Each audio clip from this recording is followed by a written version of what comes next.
Call an ambulance, quick. How can you be so slow? Suddenly, my neighbor, Sarah, barged into my room. This all started when Michael collapsed in the bathroom. Lately, Michael has been inseparable from his phone, no matter where he is in the house. Indeed, he even takes it with him to the bathroom, seemingly always in conversation with someone. Why the fact that Michael collapsed in the bathroom was immediately known to Sarah, who lives next door, is beyond me.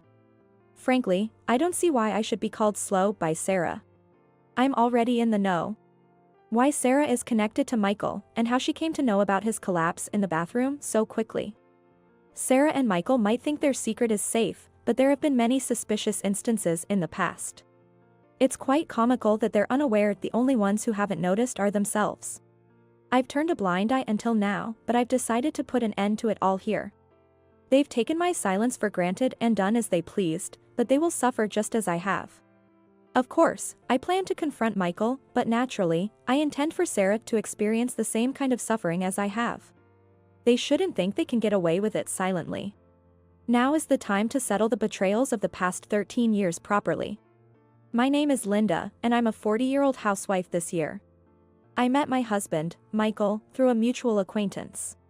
Given my age, I long to get married and build a warm family. It all started when an acquaintance suggested, just meet him, it won't hurt. At that time, I was focused solely on my career and hadn't had any meaningful encounters. Watching those around me get married, I wondered what life would be like with someone I truly loved. Thinking it wouldn't hurt to meet since it was free, I agreed, only to find an unexpected comfort in his presence.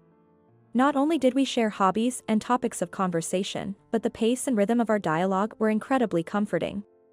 It felt as if we had known each other before, making me want to meet him again. Although I had dated a few men before, I had never been able to talk so freely and comfortably with anyone. My first impression of Michael was of someone considerate, who always put me first and supported me. It didn't take long for his constant kindness to captivate me. "Ah, Linda, I thought this would suit you." "What's this?" "It's neither my birthday nor our anniversary, but may I open it?" "Please, go ahead." Inside the box Michael handed me was a beautiful lemon yellow dress. It's lovely. I've never worn a dress like this before, so I'm not sure if it'll suit me. I'm certain it will look great on you, Linda. I'd love to see you try it on here. Here. That's a bit thrilling. I immediately tried on the dress. Yes, it fits perfectly. Just as I thought, it suits you. I'm so happy. Thank you. Michael looked at me contentedly, nodding his approval. Although he was kind, I occasionally caught glimpses of his stern side. This happened during work-related calls. Even during our dates, he would sometimes have to take calls, issuing instructions. I found myself admiring him as he managed these calls. Michael, it seems, holds a managerial position at his workplace, responsible even outside working hours. It must be tough to receive work calls even on your days off. Well, it's not too bad. But having inefficient subordinates can be quite a hassle. Oh. We should head to the restaurant, our reservation time is approaching. Laughing, we held hands and hurried to the restaurant. Linda, I've always wanted to marry a wonderful woman like you. Will you marry me? If you're okay with me, I'd be more than happy. I look forward to our future together. Marrying Michael, I felt an immense sense of happiness. However, I was soon to learn that this happiness was only fleeting. I intended to continue working as a nurse even after getting married. But the situation started to look ominous. It's about the household chores. I intend to keep working as before, even though we're married. When I have night shifts, could I possibly ask you to help out? Then, Michael's expression darkened. Night shifts, so you're planning to continue working? Yes, but, is that a problem? It's not that it's a problem, but the idea of a woman continuing to work even after getting married is a bit. Nowadays, it's not uncommon for both spouses to work. In fact, among my acquaintances, households where both spouses work hard are more common than those with a stay-at-home spouse. Even after hearing my explanation, Michael insisted that he wanted me to quit working after marriage, so I asked him why. Surely, Michael must have his reasons. Believing it's important for both spouses to compromise, I felt I had to ask. I've been coming home to a dark room and turning on the lights by myself. Michael, you've lived alone since graduating from college, right? Turning on the lights in that lonely room and realizing in that instant that I'm alone was unbearable. For a moment, I thought I saw a shadow cross Michael's face. I see. I've lived at home for a long time, but I guess living alone can make you feel that way. That's why I want you, Linda, to quit your full-time job. Of course, I'll earn enough to support us. I might even be promoted to director soon. Really? A promotion at this time is impressive, isn't it? He answered, scratching the tip of his nose sheepishly. When Michael feels shy or proud, he tends to scratch his nose and his breathing becomes heavier. He kept glancing over as if begging for more praise, so it must have been a pleasant moment for him. Michael has always prioritized his career, always putting work first, so being recognized at work must be an honor for him. Well, at my level, it's not a big deal. But among my peers, only a handful have made it to manager, so I guess I've advanced quite quickly. Haven't I? Michael boasted, and I felt torn beside him. Sensing my hesitation, Michael leaned in close and said, "You wouldn't cling to your job when your husband is humbling himself and asking, would you?" I was speechless at this expression of Michael's I had never seen before. It was unbelievable, but I instinctively felt I shouldn't meet his eyes any longer, a strange feeling indeed. After being told so much, I had no choice but to quit. I wanted to continue a bit longer, but out of love for my husband, I decided to quit. The life of a full-time housewife, which started simultaneously with marriage, was harder than I thought. I thought being a housewife meant doing household chores at home, but it was too busy. Taking advantage of me being a full-time housewife, Michael stopped doing any household work altogether. Since the house is like a workplace for women, isn't it wrong to just rush through your tasks to enjoy your free time? When Michael said that with a strong tone, I couldn't talk back. I would prepare breakfast to match Michael's waking time and assist with his preparations for leaving, and by the time he returned at night, I had to have dinner ready, along with the bath and cleaning done. Michael. Dinner's ready. Coming. He moved leisurely to the table and sat down, then sighed deeply after looking around. You know I had a business dinner last night, so I drank, right? Yes, I thought it might have been a business dinner since you came back late, but what about it? If I drank at a business dinner, it should be obvious I'd want a fruit smoothie for breakfast, right? I'm sorry, I didn't consider that. Then, Michael tapped on the table and stared at me in silence. Michael is particular, and if anything deviates from his preferences, he makes it known strongly. Hey, is this vase supposed to be here? He pointed to a perfectly ordinary vase placed next to the TV stand. Michael said having flowers at home brightens up the place, so I bought this vase thinking it would be nice. I haven't exactly decided where to place the vase, but was there some issue with its current location? The vase? I moved it a bit because it was obstructing the view of the TV. Then Michael clicked his tongue and glared at me. From my seat, this angle makes the vase block the view of the painting. How can you cover up a masterpiece with flowers? What were you thinking? Putting your TV viewing above everything else is so selfish. I didn't mean to. I'm sorry. Try to understand how I feel, being with such a selfish woman. He kept berating me persistently. Listening to him endlessly talk about how inadequate I am made me strongly believe I'm a failure. Linda, you've always lived at home and only worked as a nurse, so you might not understand, but society isn't that kind. To only see things through the lens of the medical world. When Michael says this, I start to worry that maybe my perspective is too narrow, and this narrowness is causing inconvenience to Michael. Talking about being a doctor or a nurse, in the end, you're just a frog in a well. Yes, I suppose. I've been working at the same company for 30 years since graduating from college, so I'm good at sensing these things. I'll teach you from now on. So be more attentive. Honestly, working as a nurse was far better than this. His constant nagging can last for 2 to 3 hours at a time. If I show even a slight sign of annoyance, it's back to square one with the lecturing, so I can't even afford to look displeased. All I focused on was how to give answers that would satisfy Michael and nod as if I was listening. While I can just nod along to Michael's sarcasm, there's been another issue that has been troubling me for some time. It's the presence of Sarah, who lives next door. She seems to be thriving as an influencer, and I can hear her streaming late into the night. Despite the apartment having fairly good soundproofing, the noise suggests she must be broadcasting at a considerable volume. Just after moving here 13 years ago, I was troubled by this noise and warned her 2 or 3 times. Even now, thinking back to those times irritates me. Since those warnings, she seems to have marked me as an enemy. Every time we pass by each other, she clicks her tongue at me. While it's become routine, the accumulation of such encounters still upsets me. Do you know anything about the person next door? Michael looked puzzled as he looked at me. What's up with the neighbor? Don't tell me you're having a neighbor dispute or something. Spare me that. No, not a dispute, but it's just so noisy. I was wondering if something could be done. I don't really think so. Just make sure you don't confront the neighbor directly. Saying that, Michael ended the conversation as if it were final, chugging down his beer. I haven't brought it up since then. Michael often returns home late due to his busy work schedule. I try to stay up for him, but sometimes I end up falling asleep. One night, I thought I heard Michael's voice and assumed he was home, but I was too sleepy to get up. I need to get up, or Michael will get angry. Thinking this, I got up, but Michael was nowhere to be seen. Didn't Michael come home? I could clearly hear Michael's voice, but where was it coming from? Listening closely, the voice seemed to be coming from next door. Why would Michael's voice be coming from the neighboring room? It sounded like he was conversing with someone. Could it be with Sarah? Checking the clock, it was past 1 a.m. Why would Michael and Sarah be together at this time? Feeling uneasy, I decided to use some money I had saved from working to hire a detective.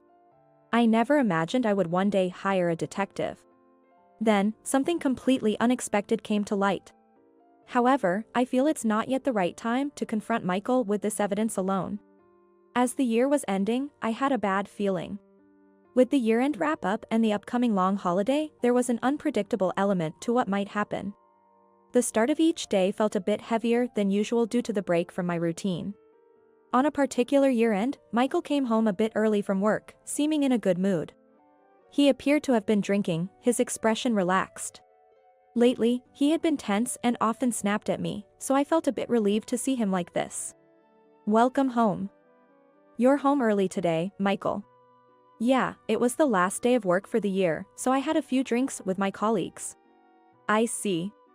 Then, while looking at the refrigerator, Michael asked for more alcohol. Hey, I'm not satisfied yet. Bring me something to drink. It was good for me that he was in a good mood, but his face was already quite red, clearly having had quite a bit to drink. Your face is all red. Don't you think you've had a bit too much? Too much? Are you saying I can't hold my liquor? Drinking is part of being a working adult, I can't be weak. Saying so, he chugged the beer he was holding. It's not like he particularly enjoys beer. He used to boast about his tolerance, but I've had to pick him up from bars countless times. Drinking heavily, that's what being a working adult is all about, he would say arrogantly, but he always ended up being overwhelmed by alcohol. And I was the one who had to take care of him in the end. I've worked up a sweat drinking for the first time in a while. I think I'll take a shower before bed. Saying that, he headed to the bathroom with his phone in hand. He never used to take his phone to the bathroom, but lately, he never lets it out of his sight, even at home. He even takes it to the toilet, so maybe there's something he really doesn't want seen. Wondering why he's taking his phone to the bathroom, I decided to keep an eye on the situation. From the bathroom Michael entered, I could hear the sound of him talking on the phone. He was speaking softly, so I couldn't hear the details, but I wondered what was so important that he had to talk about it in the bathroom. Then, there was a loud noise from the bathroom. Startled, I went to check and found Michael curled up in the bathtub, looking in pain. He regained consciousness just in time to struggle out of the tub, then collapsed, apparently unconscious. For now, I quickly checked Michael's condition. At that moment, someone started pounding on the door. The knocking was so forceful I thought the door might break. It's a rental, and having someone break the door isn't something to laugh about. I'd rather not have that happen. Especially at such a critical time. Who could it be at this time? Yes, I'm a bit busy right now. When I opened the door, there was Sarah. Move. You're in the way. I couldn't understand why Sarah would show up at this moment. Ignoring my confusion, she pushed past me and headed straight for the bathroom. Wait, hold on. Mikey. What happened? Mikey. I was impressed in a different way that she could so casually enter someone else's house at a time like this. I could never just barge into the house of someone I was having an affair with. Ignoring me standing there dumbfounded, Sarah started taking charge of the situation. She was commanding the scene as if she were the wife, which was bizarre to behold. Call an ambulance, quick. How can you be so slow? I couldn't just let Sarah do as she pleased. There was only one thing I needed to do, confront Sarah with reality. I just stood there, looking down at the two of them. Call an ambulance? Do you think you're in a position to order me around? What do you mean? Just what I said. Do you think you have the right to instruct me, his wife? Seemingly unable to believe I had talked back, she looked as if a pigeon had been hit by a pellet. Is it really so strange for me to talk back? If you're so concerned, why don't you call the ambulance yourself? No. That's a bit. I can't, so I'm asking you, aren't I? Think a little. She suddenly became defensive. Of course, she would. Being the other woman and barging into the house without any regard, it would be embarrassing if others found out. She's probably afraid of the affair being exposed through a phone call. While Michael lies collapsed in front of her, she hesitates, unable to make the call. I couldn't help but laugh at the absurdity. What do you mean you can't even make a phone call? So that's all you amount to, then? Reacting to my words, Sarah yelled. What do you mean that's all? Are you mocking the pure love between Mikey and me? It's terrifying how a mere affair partner could be so deluded into thinking their relationship is pure love. They're so blinded by their own affair that they can't see anything else, which is enviable in a way, but this isn't the time for such thoughts. Having an affair with someone's husband and calling it pure love is laughable. If you're genuinely concerned about Michael, making a call should be no big deal. So, you should be able to do it, right? I waved my phone in front of her, challenging her to make the call. If she were truly in a position to contact someone without issue, she would be able to do it. Sarah, infuriated by being challenged, glared at me furiously with a flushed face. Perhaps awakened by our voices, Michael regained consciousness. Still groggy from being unconscious, he seemed to be in considerable pain even after waking up. Struggling to speak, he managed to get out. My head is pounding, feels like it's going to split open. Call an ambulance. His expression twisted in apparent agony. Seeing him so unlike his usual confident self, I said. It's painful, isn't it? We should call for help, it's unsettling, isn't it? What are you stating the obvious for? Hurry up. Yes, we should do something quickly, shouldn't we? Ignoring Michael's words, I decided to take a specific action. I left the house without a word, glancing at Michael writhing in pain. I also took the waterproof bag with Michael's phone in it, so he couldn't use his phone to contact anyone. Michael and Sarah, relieved that he had woken up, seemed to be content confirming their love for each other. They had already entered their own little world, not even noticing that I had taken the phone. I couldn't deal with this foolish cheating couple any longer. Taking this opportunity, I decided to leave the house quickly.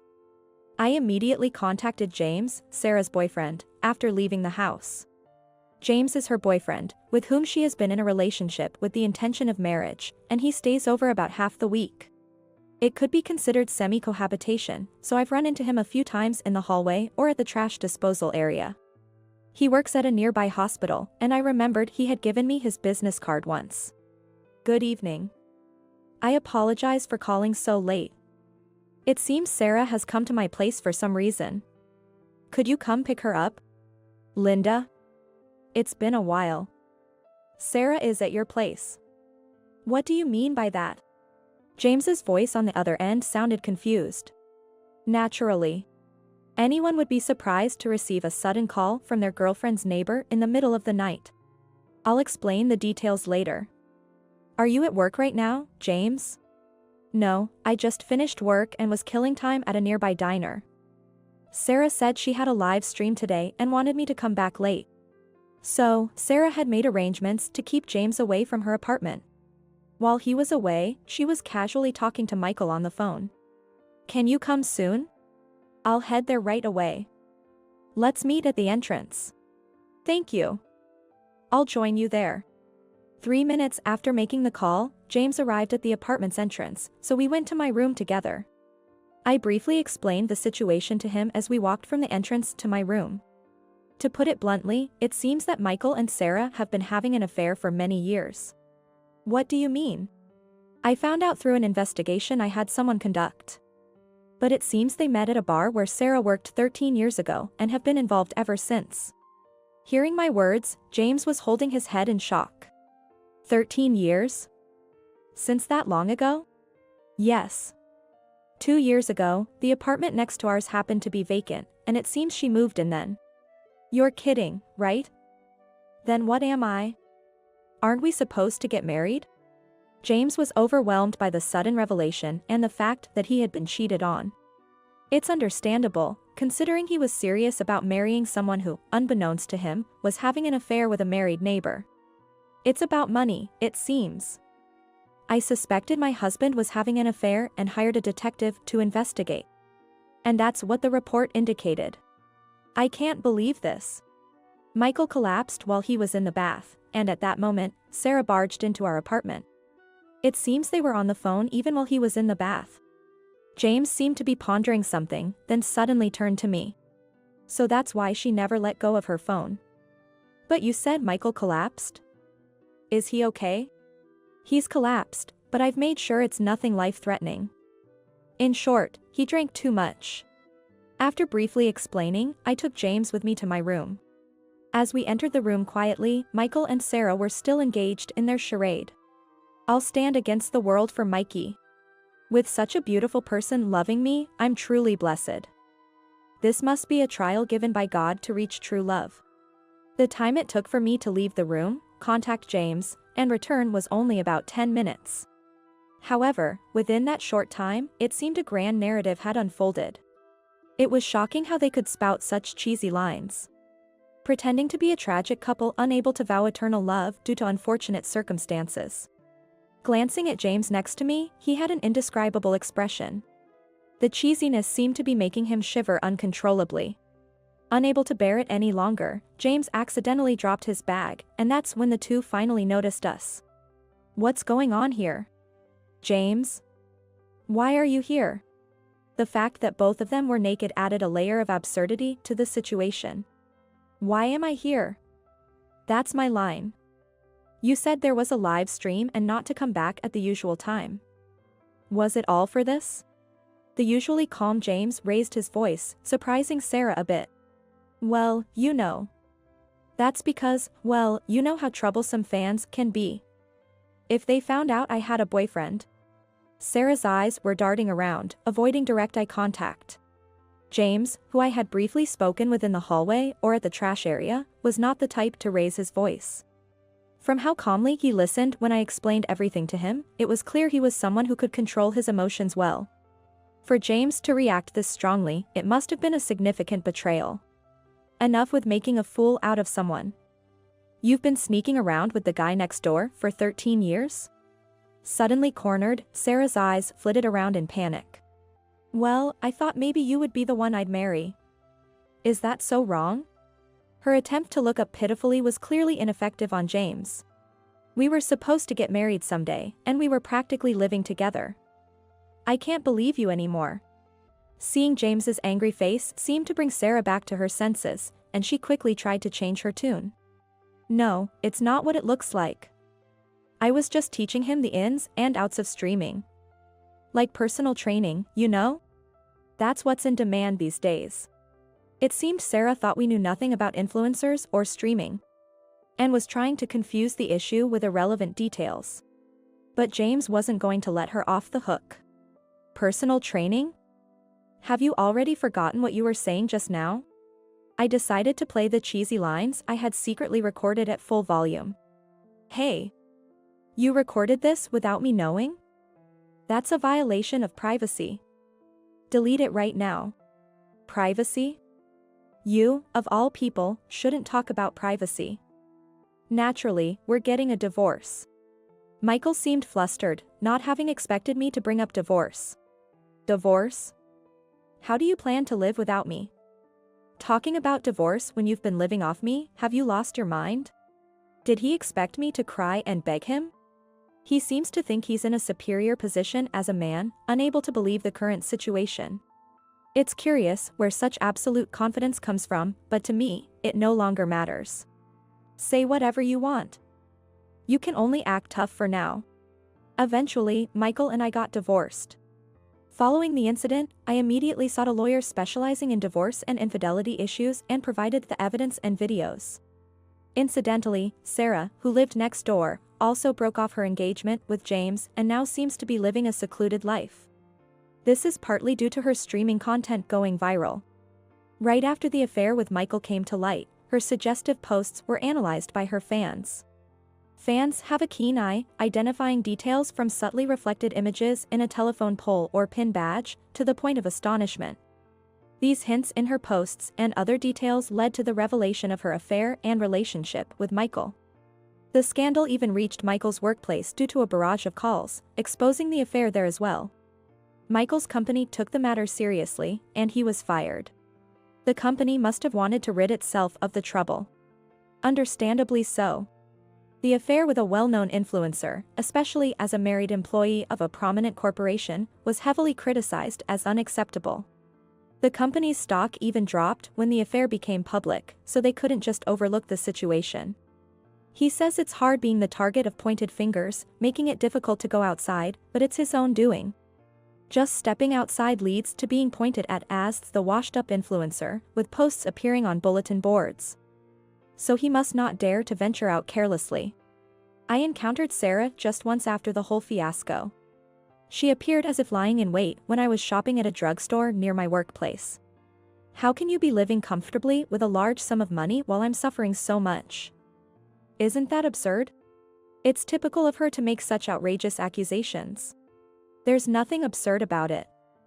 It's all the result of your actions, so I have nothing to say to you. And what right do you have to act all high and mighty? Because of you, my engagement is ruined. She approached me as she spoke. I was almost married to a doctor, and you ruined it. Give me a break. I don't understand how you can continue an affair and betray your fiancé while going after someone else's husband. You might want to be more cautious about your future actions. What do you know? You're quite the topic on the internet right now. If someone saw this, it might just end up online again. With that, Sarah adjusted her hood to cover her face more and quickly walked away. Since separating from Michael, I've been enjoying my life alone. Living at my own pace is the best. I've returned to my job as a nurse, keeping busy every day. There's a saying about old skills, but it seems my body remembers, and I can manage quite a bit. Though there was a time I wondered how things would turn out, now I consider living my days to the fullest as my form of revenge. Having forgotten about Michael and Sarah,